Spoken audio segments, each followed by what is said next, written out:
President Trump sent a message to Norway's prime minister, his office releasing a message that said, quote, considering your country decided not to give me the Nobel Peace Prize for having stopped 8 wars, plus I no longer feel an obligation to think purely of peace. That's apparently what President Trump sent to Norway. And this now has reached out to the White House. In response, Norway's prime minister explained that the Nobel Peace Prize is awarded by an independent committee, not the Norwegian government. So he's threatening tariffs, blaming not getting a Nobel Prize. What's your reaction to this?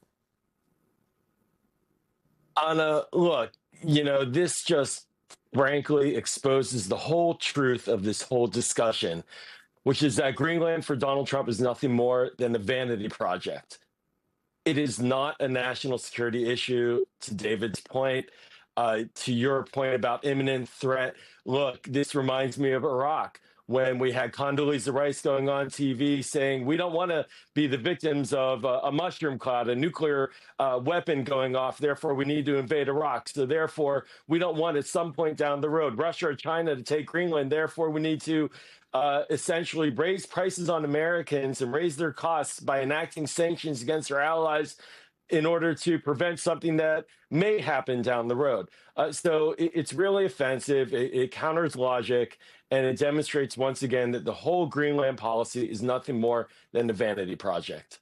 NATO's Secretary General said he spoke with President Trump about Greenland. He looks forward to seeing him in Davos this week, where they believe Greenland will be a major issue.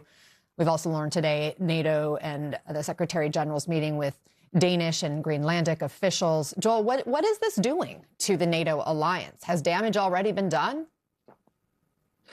It's shredding it. And, this is like a dream scenario for Vladimir Putin. He could not have mapped this out better. The script from Moscow has been followed exquisitely.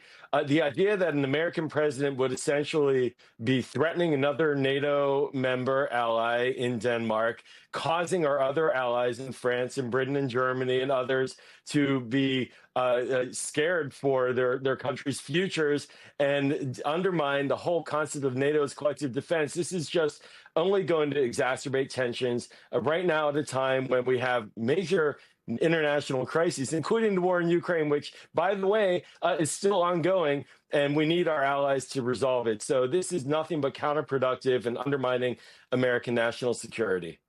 Are you surprised that these European nations aren't trying to hit back, saying that they would have retaliatory tariffs, for example, against the U.S.? And how do you see these conversations in Davos going?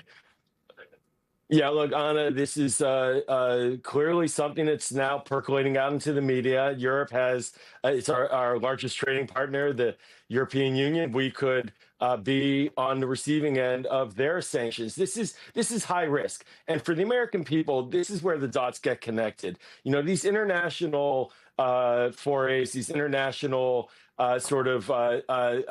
initiatives by the president, they can have real costs.